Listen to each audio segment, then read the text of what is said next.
streets. I can't see you, hear me.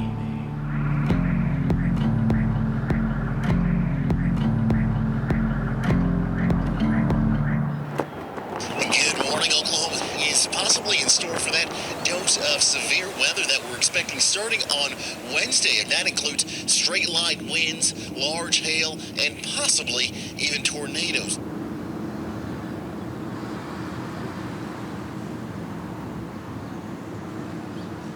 Oklahoma, in the heart of America, one of the most deeply afflicted states in the opioids addiction crisis. Oklahoma might change the course of history.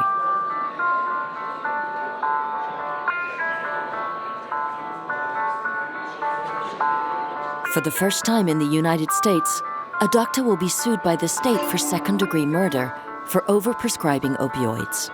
Here's the accused, Dr. Regan Nichols.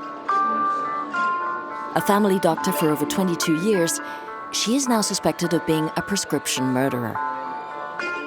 The judge has to ascertain if there is enough material to go to trial. The plaintiffs in the room have all lost a child, a brother, a friend from an opioid overdose. Dr. Nichols was their doctor. She was the one prescribing the drugs.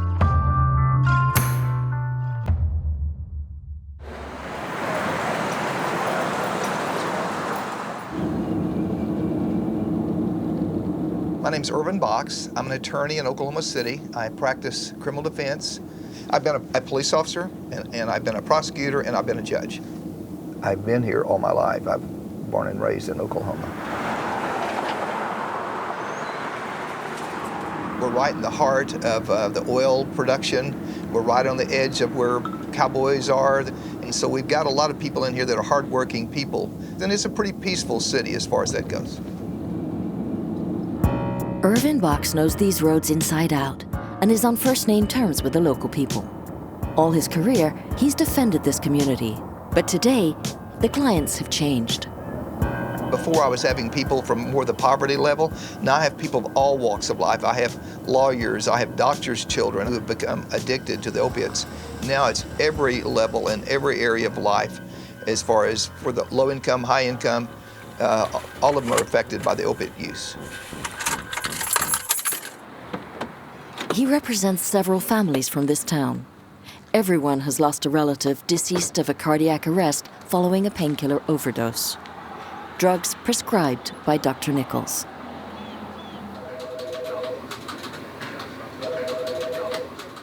Box and Box Attorneys, this is Jennifer. This Oklahoma City lawyer has never seen a case like this. A new victim wants to press charges. Come in. Good to see you. Good to see you. Have a seat.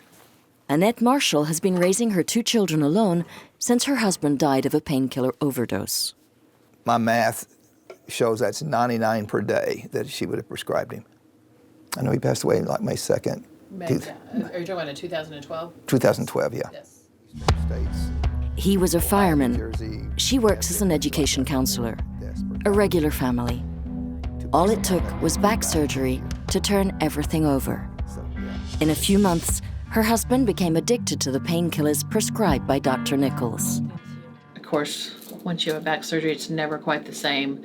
And then they did some other treatments, and he had, some other issues with just on the job, just injuries that from having such a physical job. And I think it just snowballed, He persisted with the pain, but instead of trying to wean him off those, she just dose after dose after dose after dose, and really became his drug dealer. And more drugs than regular drug dealers off the street would prescribe it. She's doing it in the name of medicine. It was actually World War I. According to her, Dr. Nichols would swiftly see patients without any physical exam, a few dollars for a prescription. Her husband would have been prescribed 100 pills a day, 3,000 a month. The doctor should have been the responsible person. They're trained, and that's what their job is to make sure they're treating you in a healthy manner and they're doing what's best for you and not what's going to bring harm to you. It happens to just your next door neighbor, to your Oklahoma City firefighter, to your Oklahoma City police officer, to your school teacher, to your, it's not a disease that is specific. It can hit anybody.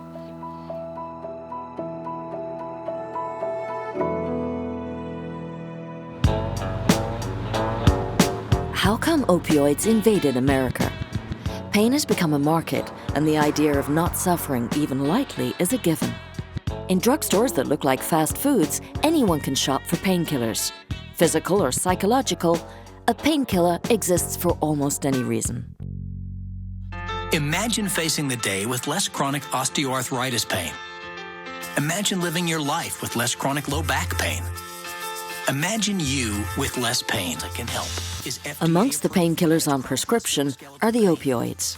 Usually prescribed for backaches or headaches, 2 million Americans are addicted to these pills. For a reason that most ignore, they're opium-based. I'm Jason Beeman, and I am the chair of psychiatry at Oklahoma State University's Center for Health Sciences. Our oath is essentially first do no harm. And I think that that's one of the biggest problems is that doctors don't realize that by prescribing opioids, that they could doing more harm than good. And we've seen that in a lot of cases. What were they originally prescribed for? Well, historically, the use has been for what we call cancer pain. That cancer does a lot of horrible things to your body and can cause a lot of pain. Nowadays, it's used for a lot of different things. These pills are called hydrocodone, Percocet, Oxycontin, or Fentanyl. All the drugs that are legally sold on the market share the same component, a powerful narcotic, heroin. And sometimes they are 1,000 times more opium concentrated. The opioid compound comes from a plant called the opium poppy. And these plants are really grown mostly in Asia, and then they're imported by drug companies into the United States. But what we do with the pills is we take the good parts of the flower that you would smoke, and we concentrate them in a little pill.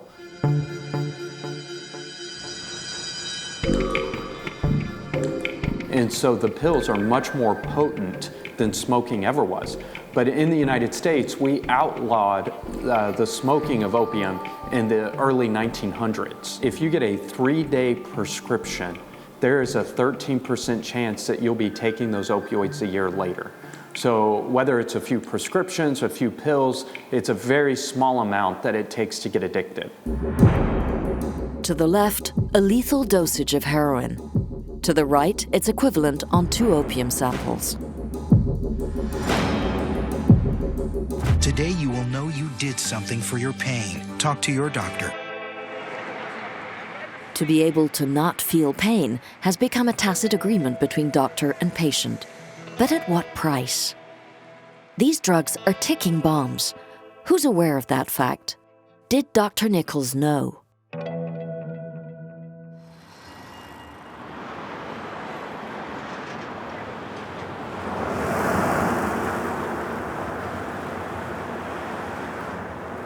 A wrongful death lawsuit is filed today against a Midwest City doctor. Regan Nichols is already accused of prescribing a massive amount of opioids to 5 patients who later died. But then when I heard that there was 4 other deaths, then I started thinking, uh-oh. Good evening. A Midwest City doctor, behind bars tonight. 3 million doses. That's the amount of narcotics investigators say Dr. Regan Nichols prescribed between 2010. I was very happy she got arrested, and I was watching on TV. I was very happy for that to happen. But on the other part, it was sad, because this is supposed to be a doctor. How many did she harm? I didn't know. And then you turn mad. I'm mad. I'm mad. Why? I'm mad because she took my daughter. I'm mad that she took my daughter away. So I'm mad now.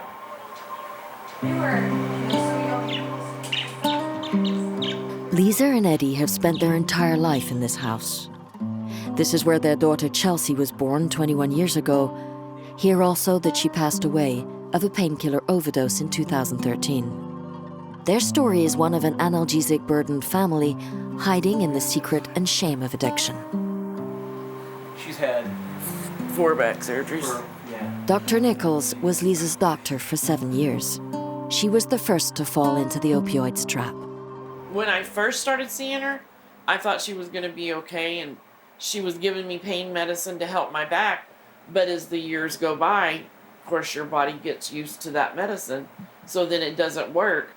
You know, you used to could take one pain pill, and now you're having to take 2 or 3 pain pills because the pain is so bad. So it just increased, and it's just a vicious cycle because you know you got to have the medicine, but you know you don't want to have to take that much medicine. But you can't. I couldn't work and do my job if I didn't have the medicine.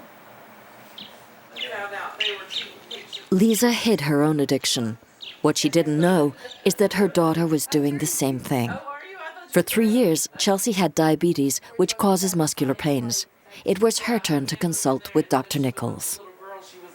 And I asked her about the quantity of medicine she was giving her, and her response to me was, Chelsea was an adult, that she couldn't talk to me about Chelsea's medical, but she could talk to me about Chelsea's diabetes, but she wouldn't talk to me about the medication that she was giving her. I did trust her. I trusted her with my daughter, and that I feel extremely responsible because Chelsea would have never seen her.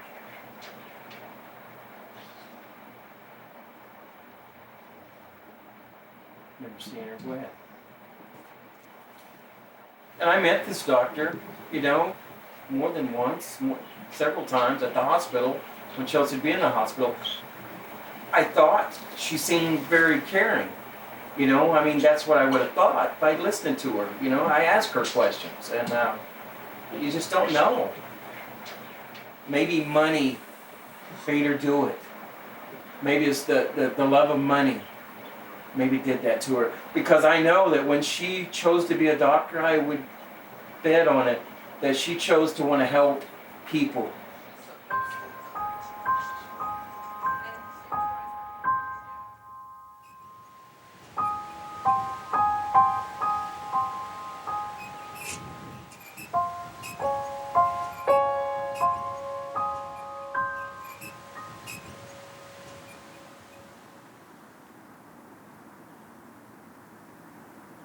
We met Dr. Nichols almost a year ago.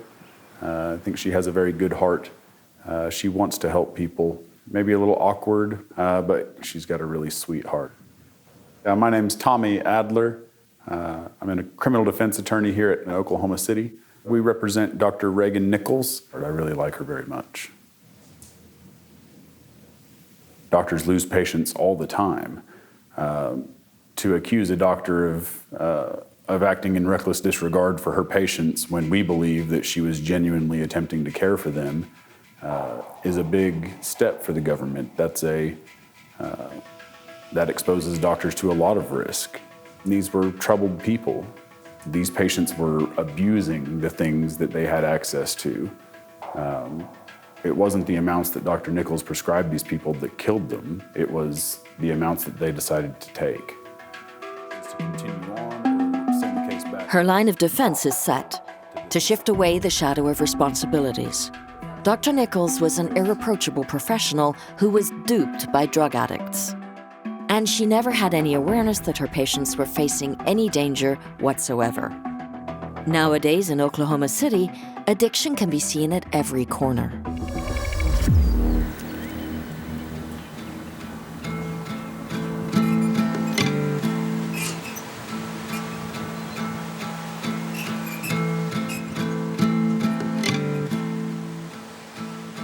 I think America got here because we are the most medicated country in the world.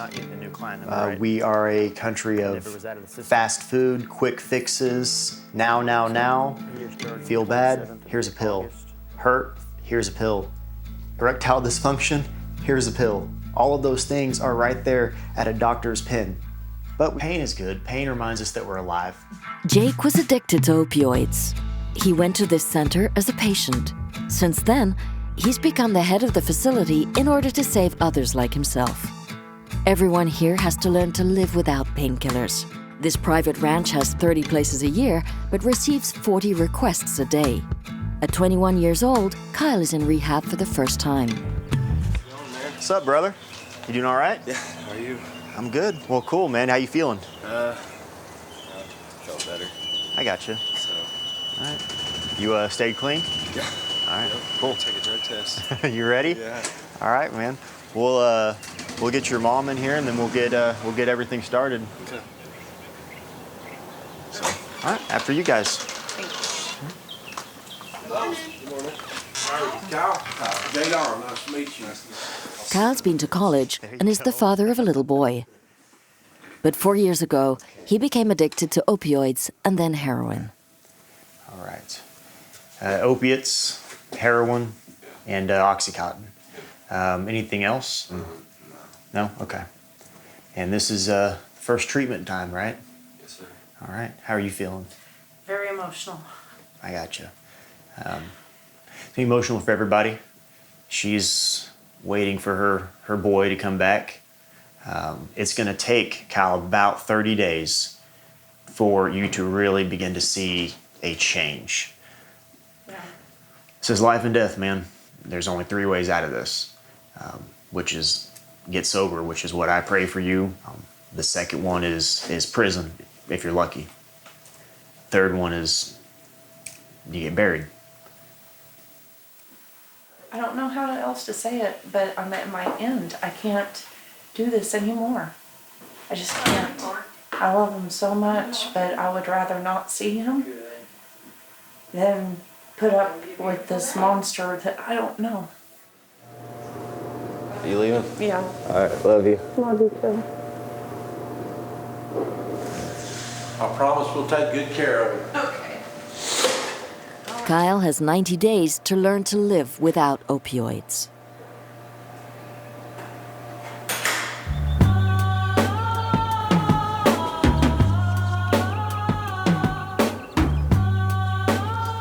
How it feels? For one, like my body, it aches a lot. My thought process, it's slow. I've got a lot of anger in me. I've got a lot of sad emotions in me. It's just, I can't keep my emotions in one place. And, you know, on top of that, I hurt. I don't feel good.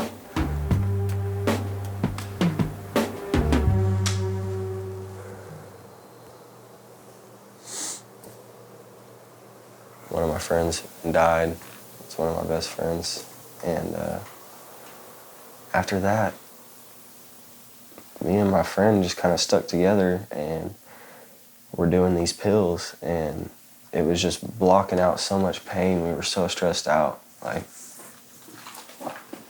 fighting back tears every day. I think that's how I got addicted, was just blocking out that pain. It made me feel good. It made me forget. It actually helped me out with a lot of things. You know, I depended on it. That was my girl. You know, that was my love. And then just this last year, like too many bad things. I've lost my family, and that wasn't enough. That wasn't enough to make me want to change. And mentally in my head, like I've gotten close to suicide.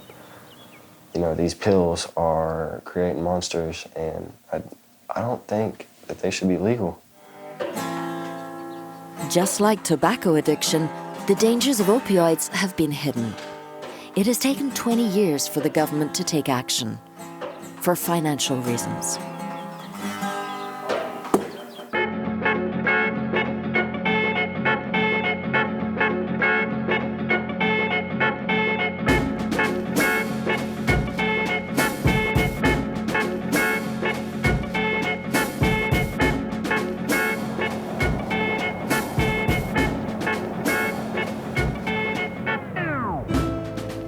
My office filed a lawsuit against Purdue Pharma, Allergan, Cephalon, and Janssen Pharmaceuticals.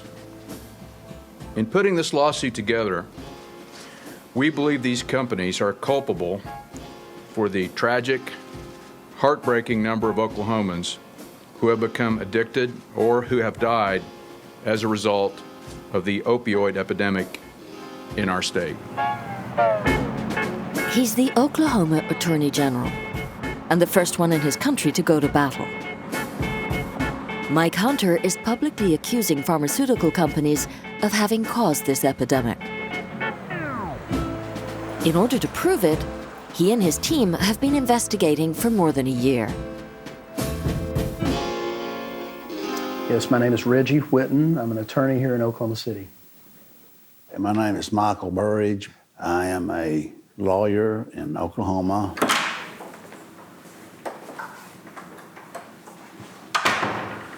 Okay, have you started reading this book yet? General Hunter hired my law firm, Whitten and Burridge, to represent the state of Oklahoma and try to recoup all of the costs that the state has incurred because of the opioid epidemic.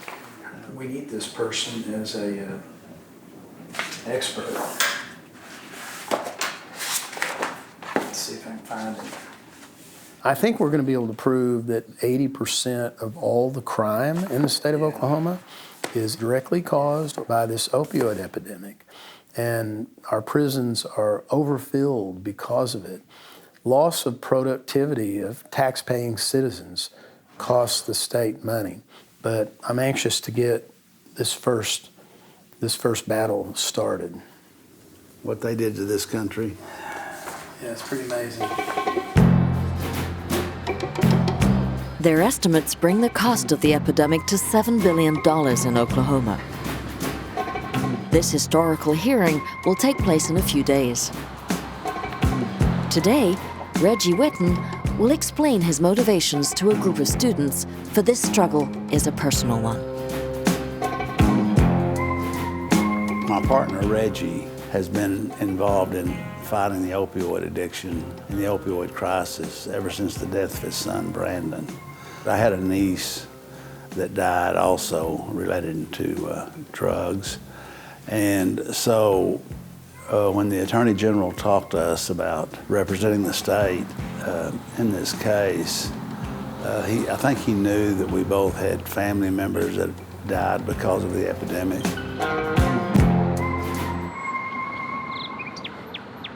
We're going to talk to incoming freshman athletes at the University of Oklahoma. I'm going to tell them the story about my son Brandon and about the power of addiction and how dangerous it is, and maybe save somebody's life.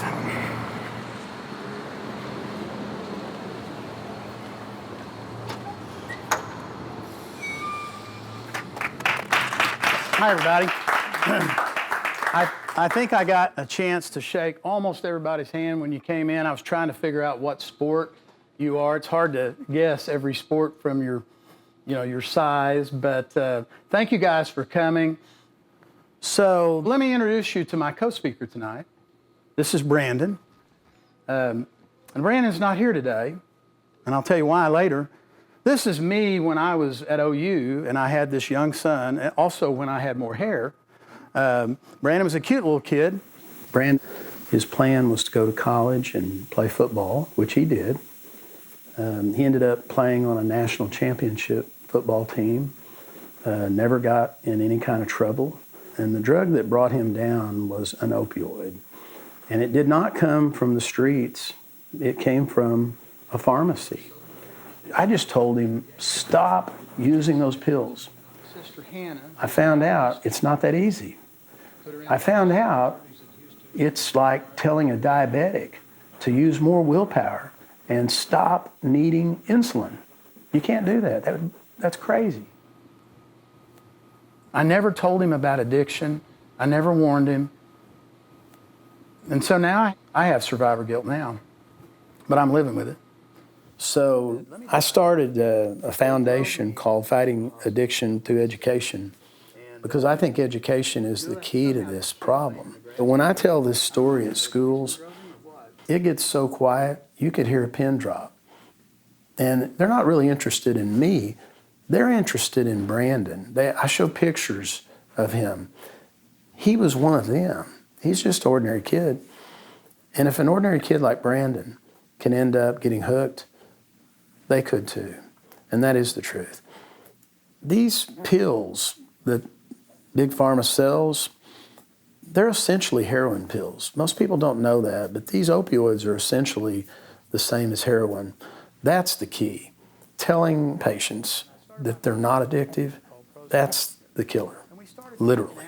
Thank you guys for being a good audience, and I'm hoping some of the information I've shared with you today might help you in a good way.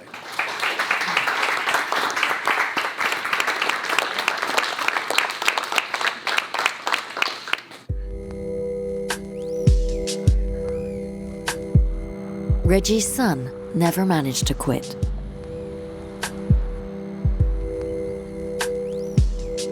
For Reggie, there is someone responsible for his misery: Purdue Pharmaceutical. And in 1996, something happened different. A company called Purdue Pharmaceutical came out with a drug called Oxycontin, and they started a myth and falsely promoted that opioids were rarely addictive. Maybe only 1% of the time could you get addicted to an opioid. That was not true then, and it is not true now. It never was true. That was a false statement, and other companies jumped on the bandwagon of making money. And the false lies spread and the false marketing spread. They are guilty of lying about these drugs. They caused this epidemic. I believe that with every fiber of my being. Back in 1996, the first promotional ad campaign for an opioid was broadcasted. We found it. We doctors were wrong in thinking that opioids can't be used long term. They can be and they should be. We used to think they'd stop working, or the patients would become addicts, or they'd be sedated into inactivity. These 6 cases show how wrong those views were. In this little film, the public was assured with certification that Oxycontin would show no risk of addiction despite its high concentration in opium. To make it believable, a real doctor and real patients bear witness. They all confirm that this treatment, usually reserved for patients in the terminal phase of cancer, can be used without any danger for common pains. I got my life back now. Now I can enjoy every day that I live. I can really enjoy myself. Since I've been on this new pain medication, I have not missed one day of work. This medication does not turn you into a zombie. It has turned me into an active person again. Whereas addiction is the first known risk of an opioid, the figures shown by Purdue Pharma are purely and solely unreliable. Some patients may be afraid of taking opioids because they're perceived as too strong or addictive. But that is far from actual fact. Less than 1% of patients taking opioids actually become addicted. Since 1998, doctors have observed patients developing addiction. Yet in this internal memo, the laboratory keeps on encouraging its representatives to sell at all costs their miracle pill, using bonuses, premiums, and all sorts of gadgets. In only 5 years, Oxycontin went from 600,000 prescriptions a year to more than 6 million. Nowadays, Purdue Pharma is the first company standing accused in the lawsuit filed by the state of Oklahoma. In order to prove its responsibility, the team relies on Dr. Codeine. In the first 6 years of the release of Oxycontin, Purdue sponsored 20,000 educational programs across the United States. They gave money to the professional societies to advocate for more opioids. The organization that regulates hospitals took money from them. The organization that regulates doctors in different states took money from them. From all of these different directions, we were told to prescribe much more. The opioid lobby, the manufacturers and distributors of opioids, spent $880 million over a 10-year period blocking efforts for more cautious prescribing, that they spent 8 times more than the gun lobby in the United States has spent in trying to block gun regulations. The manufacturers of opioids are spending more money trying to block regulations on opioids. The lie spreads, and is disseminated year after year. During that time, the epidemic takes root. Hidden in the shadows for so long, the addiction of 1 million American citizens suddenly comes to light. The states with the most people showing up for treatment saying they're addicted to the pills show up as red or maroon. And so this is 99, 2001, 2003, 2005, 2007, and 2009. What you can see is that in every state in the United States, we've seen a very sharp increase in the number of people seeking treatment for addiction to prescription opioids. Big companies were aware that these pills were dangerous, addictive. Of course.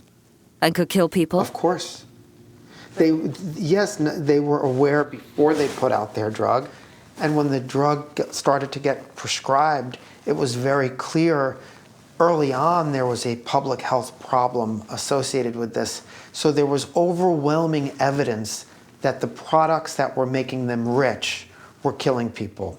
I got my life back now. We wanted to find the patients that testified in this ad. Johnny passed away in 2008 in an accident caused by Oxycontin. His wife confided he had become addicted to it. Lauren was addicted for years. Now she's free of it. Ira became addicted and was also found dead of a cardiac arrest. 3 patients out of 6 had become addicted. As for the doctor who appeared in the film, here is his answer.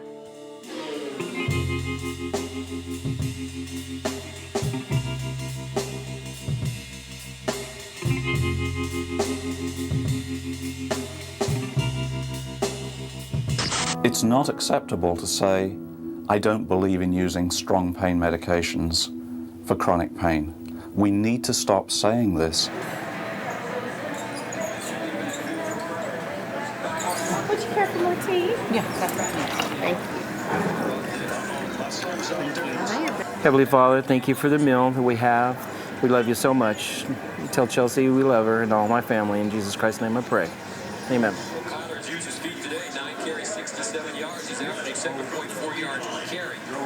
Me and Chelsea came here a lot, but I just feel like she's here with me every time I come here.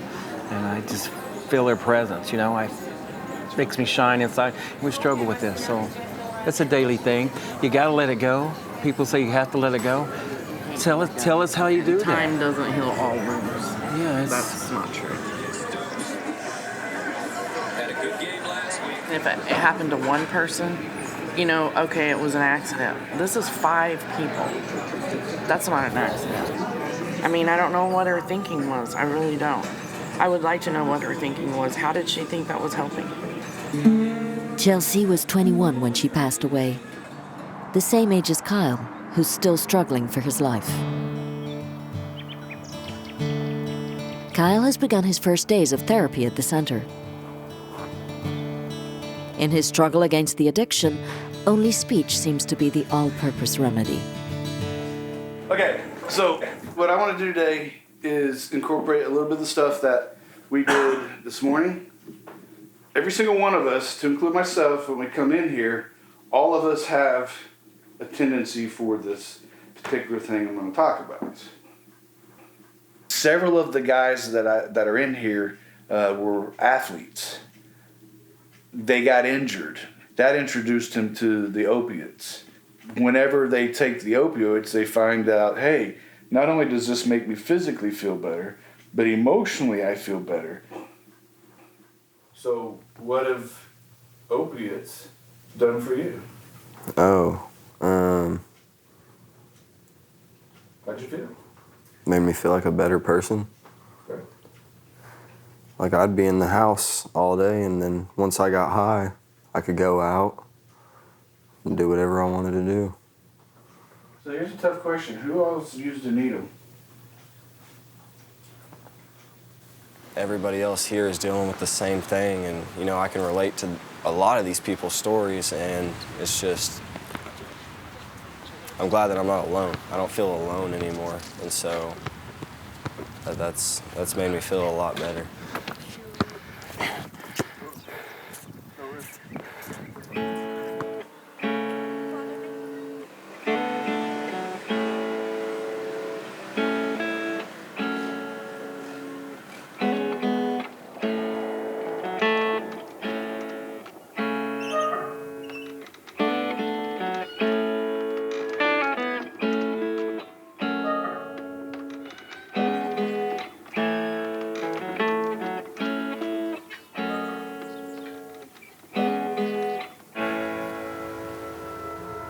On day 15 of his treatment, Kyle relapsed. One of the patients had brought in heroin secretly. He couldn't resist.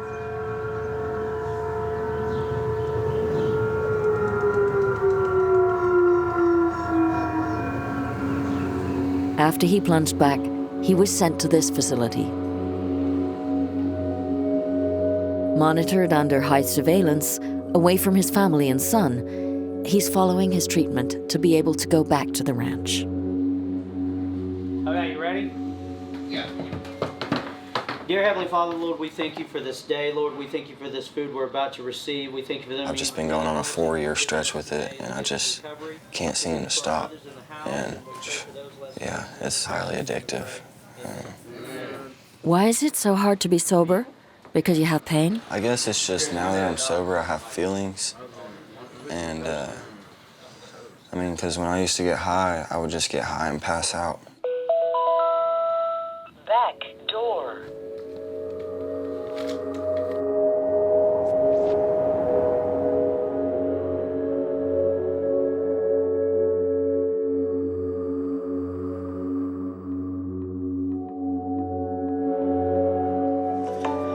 You okay? All right. Hey, baby. Hey. How are you doing? Good. I just got out of church. You went to church this morning? Yep. And just got home. We're about to watch a movie. Oh, okay. Well, it's almost 12, so I'm gonna run by and pick up Cash and come out there to you so that you can spend some time with him. Okay, cool. I love you, and good luck. All right. All right, well, I love you too, and I'll give you a call here after a little bit. All right. Okay, bye. He's doing a lot better. His relationship with me, his relationship with his brother, his relationship with his son. Kyle's burned every bridge possible. Even though he's hurt us the most, we still have to be the ones to be there for him. And there's times that we don't want to. So we have to set our feelings aside and support him. I think that really the most difficult part of this, as far as anger goes and stuff, is just knowing that all these companies know what their drugs are doing, and they won't say it. They're like, oh, our drugs are so helpful, when they're ruining more lives than they're helping. I think the only time we've ever had any sort of opiates in the house was after my surgery last year. And at that time we knew about Kyle's issue. And we hid them. Yeah. We hid them. Yeah, For sure. My mom wouldn't even let me take my prescribed amount. I was so scared. That's what they prescribed him. He had... It was the same exact stuff that my brother got addicted to. Yeah. Oxycontin. Oxycontin. Which the street name for that is Roxy's, and they give you the exact same effect as heroin, and according to my brother, they're even more addicting than heroin. And he had legitimate surgery, and I freaked out. I was like, no, you can't take these. And here he had just had his appendix taken out. He needed them. And I didn't even want him taking them because I wasn't going to go through this again. Yeah. Just like Kyle's family, the whole country is in a state of awareness, wanting to change things and contain the epidemic.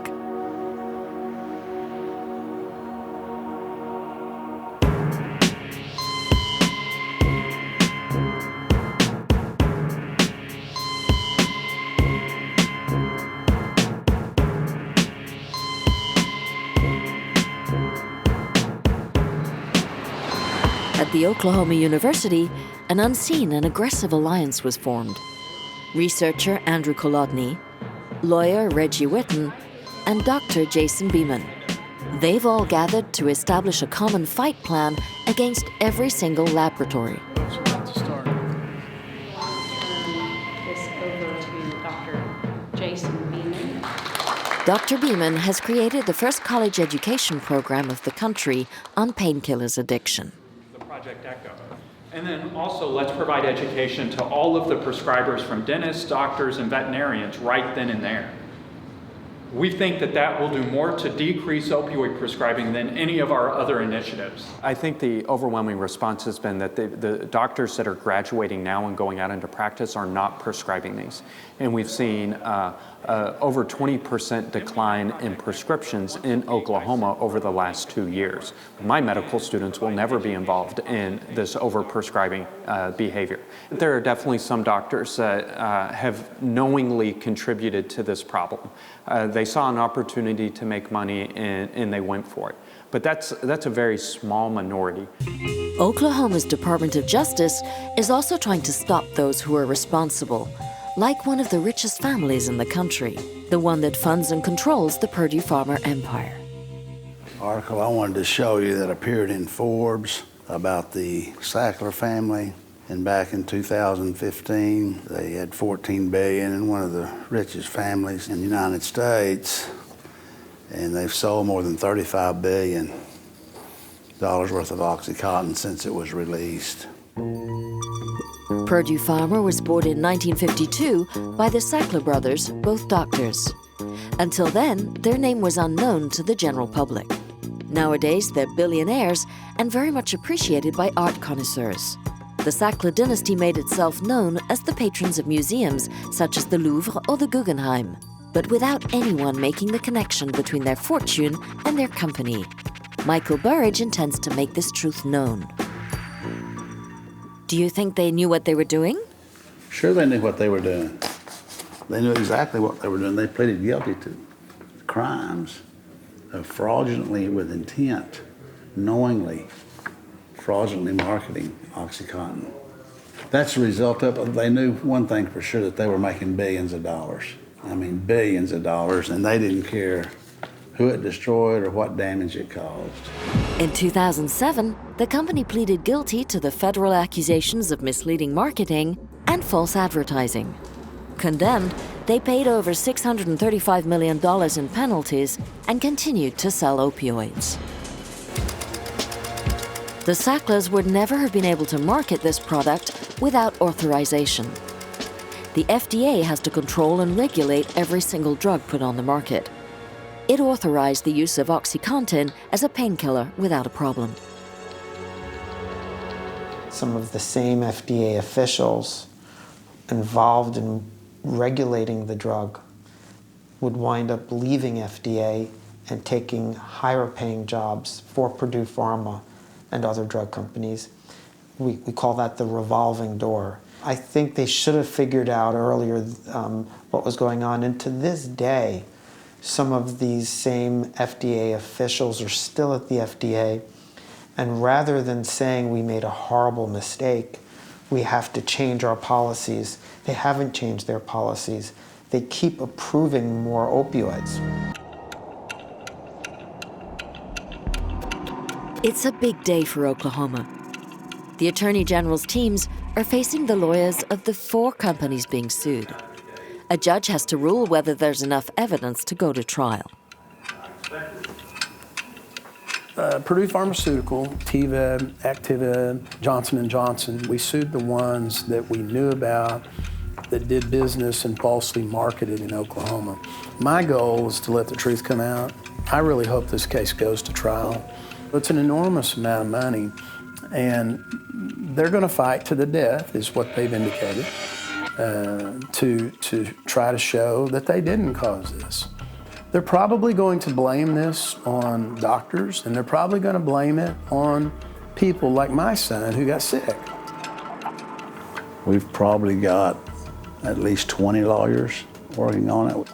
They have billions to spend on defense, billions to spend on lawyers, and they have no limit on what they'll spend in these cases. And they ship lawyers down here from the East Coast, and they try to delay as much as they can. It took years of investigation and hearings for the course of history to change. But the time for reckoning has come. For the first time, 4 laboratories will be judged as being responsible for the crisis. Long day. I think they would like us to stop and go away, but we're not. We can't wait to get to trial. May of 2019, We're going to tee up for trial, and we're looking forward to it. We believe in our case. I believe in our case with every fiber of my being, and I look forward to trying this case. I think we're the first case in the nation set for trial, and we've been getting calls from other states. We will set the precedent. I think we will make some history on that matter. Yes, I do. I hope it's good history. The lawyers of the 4 laboratories dodged us. Despite our repeated demands, for now, none of them has accepted to meet with us. They were smiling. How does that make you feel? Maybe you can come back when that jury verdict comes in and see how much you're laughing. That's a better answer.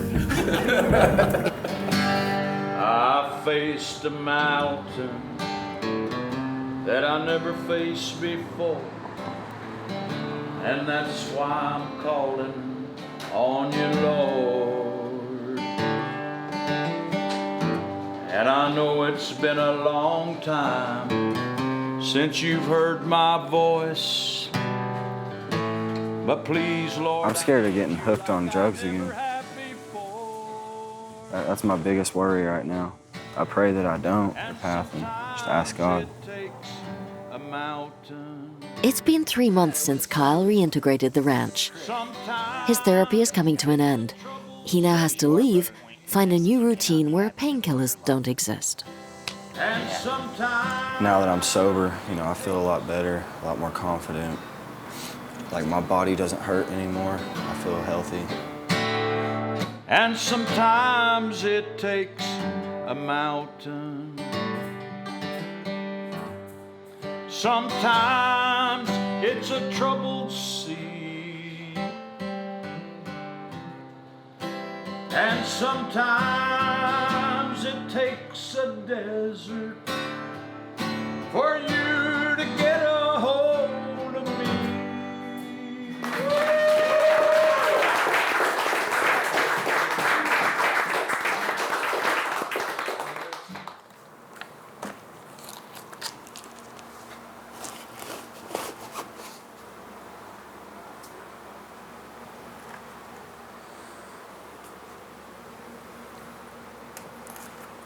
This is a little letter I wrote to my son. It says, "Son, it's Daddy. I've been in a very miserable place for some years now. Daddy's hurting. Unfortunately, I've brought my pain upon you. I'm in a safe place learning more and more on how to help myself. I want to be better so bad, son. I miss you so much. That's part of the reason why I'm writing this letter. My addiction just won't let me be the good guy I want to be. Not even for 1 second. I hate it just as much as you do. I don't want you to go through this any longer.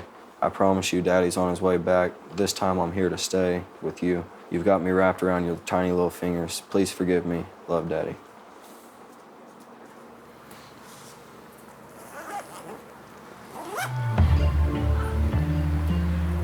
After he left the ranch, Kyle moved in with his mother for a while.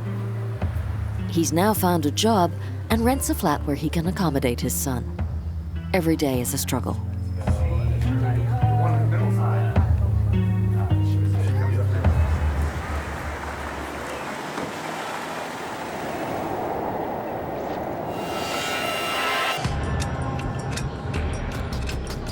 This is the final battle, the one that gets to decide the fate of Dr. Nichols. Her lawyer asked for a dismissal of counts. The state of Oklahoma wants the lawsuit to go before a criminal court.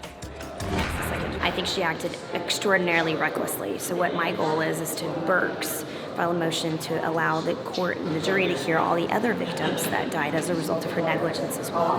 So the jury can get a full picture of what she was doing during that time. Your daughter was 21 when she died, and there's no reason why she should have been on that type of medication at the age of 21, especially diabetic.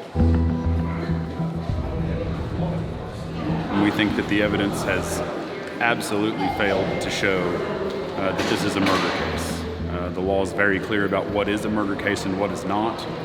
There's other cases involving doctors, frankly, with far more egregious conduct than this. And we think the judge will see that, will make those arguments, and we hope that the judge dismisses the case. So are you confident? Absolutely. You're waiting for the doctor? Yeah, she should be right along. Could we have an interview with her, maybe later? As soon as the case is dismissed, yeah.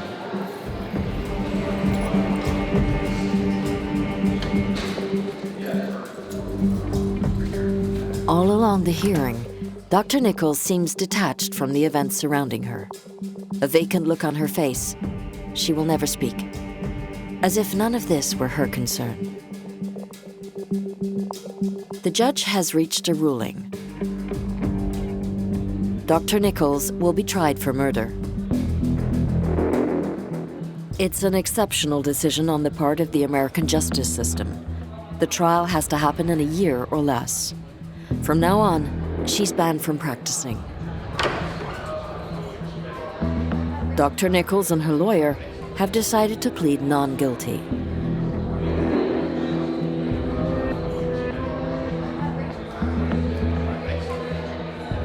I think it's a good thing. She's going to have to go to court. She's going to have to answer for what she did wrong. And she's going to have to answer in front of the jury. I know he added a manslaughter, but at least he didn't dismiss it. And she deserves, to go before a jury trial and see what's going to happen with her, My daughter deserves that. They used to prescribe all kinds of dangerous drugs that we now know are dangerous, but at the time, they were doing the best they could to treat their patients. And now they're blaming one of their own victims for doing the best she could with the medical knowledge she had.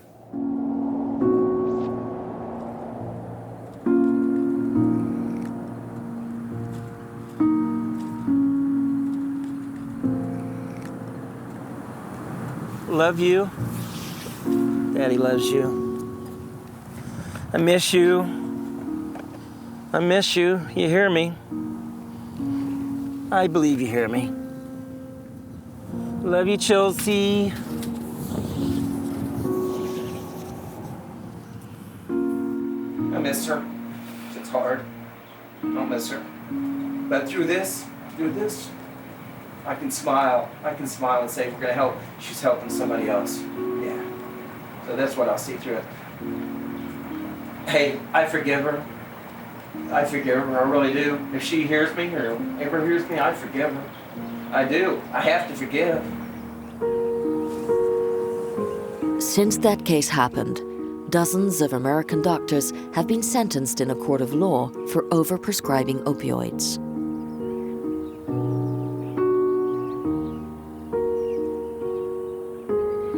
And 27 states are suing the laboratories for financial losses.